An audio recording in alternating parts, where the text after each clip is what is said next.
Hello everyone and welcome back to Lucky Loaders 15, where I'll be giving you 3 selections for tomorrow's race. And now before we get into them, I quickly just want to reflect on how our tips performed today.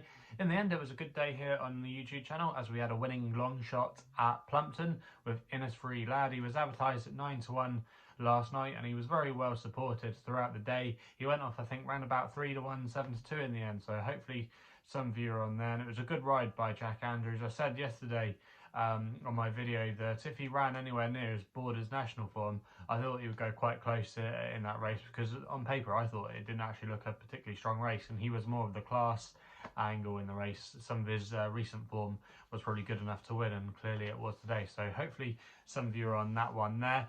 My nap Sammy Bear, however, was very disappointing. I thought at one point he was going to at least finish in the frame, but in the end he just faded out of contention when travelling really strong into the race.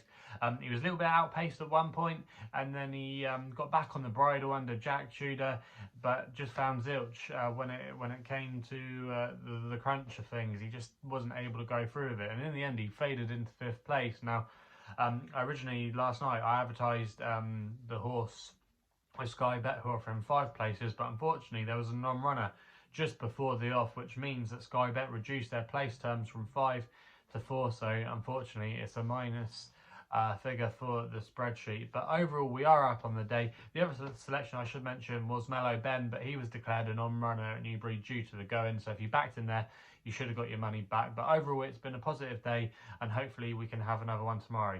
So like I said at the top of the video, 3 selections for tomorrow's racing, and we're going to be going to Wincanton for the first one of them, where we go with my next best in the 2:45, and that is Wider Galley for Brendan Powell and Colin Tizard, currently available across the board at 11-4. I'm going to recommend a 1-point win bet here.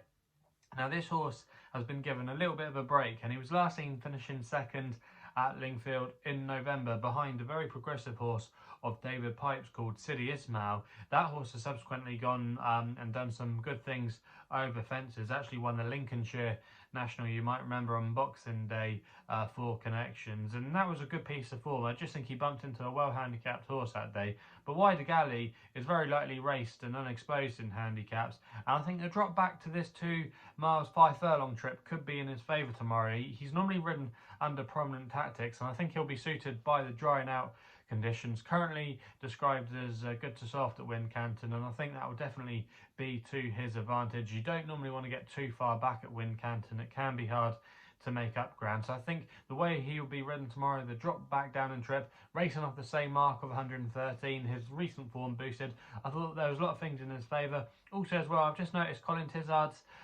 horses are running a little bit better.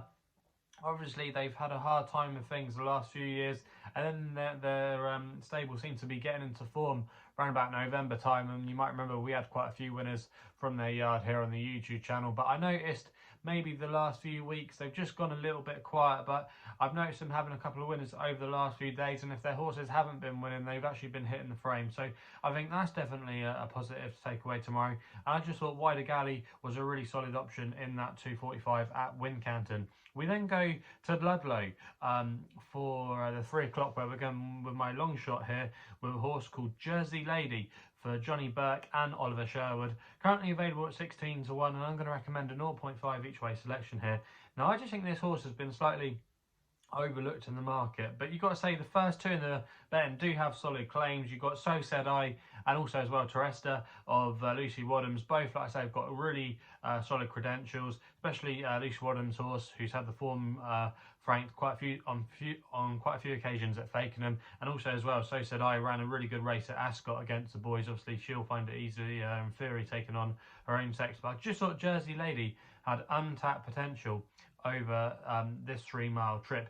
She's actually from the family. She's a half sister to Burrows Saint, who won the Irish Grand National and maybe one day could win the English Grand National for Willie Mullins. The dam as well went over 3.5 miles in France. So, or the dam side of the family has produced, I should say, horses in France that have won over further than 3 miles. So I think she's got untapped potential over this trip, and she actually shaped all right when she finished third at Doncaster. She wasn't disgraced at all, and she was actually dropped £2 for that run. I just don't think she was potentially suited by the track, and coming back here would really suit her. She's actually got some good form going right-handed. She won at Hereford a few starts ago. She also as well won a bumper at this course, and Johnny Burke is definitely a massive plus for her coming back in the saddle. He's got a good relationship with this horse, actually won here on the bumper. So I just thought the race could suit her tomorrow. I think she'll be held up and she'll come for a late run, and I could see her travelling quite strongly, and obviously you just have to see what she'll find. But I just thought there was a couple in here like the likes of So Said I, Lucy Wadham's horse, 1-2 others as well, maybe Mel Rowley's. They might just take each other on, and it might just suit a quiet, patient ride. And if Johnny Burke can get her into a good rhythm, I just thought that she'd been a little bit overlooked in the betting, and at 16-1 she could represent a little bit of value there, so that's why she's going to be my long shot of the day. We then go to my nap, which runs in the Somerset National, and if you've been following my work for some time, you might remember we tipped up Dawson City to win this race last year at 20-1. Sadly, Dawson City doesn't take its place this year, but my nap of the day is going to be running in this race, and that is Captain Chaos for Harry and Dan Skelton, currently available at 9-2 with most firms, and I'm going to recommend a 1-point win bet here. Now, I think the key to this horse tomorrow is blinkers, and that is really what seems to get this horse to focus on his job, because if you look at his recent form, he's been pulled up.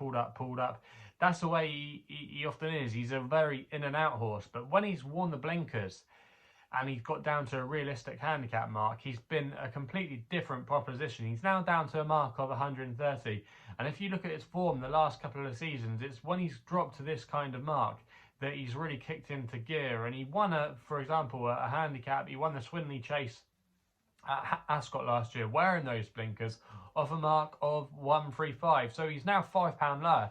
And normally when he's wearing the blinkers, he likes to get out into a good rhythm. He's normally very prominent.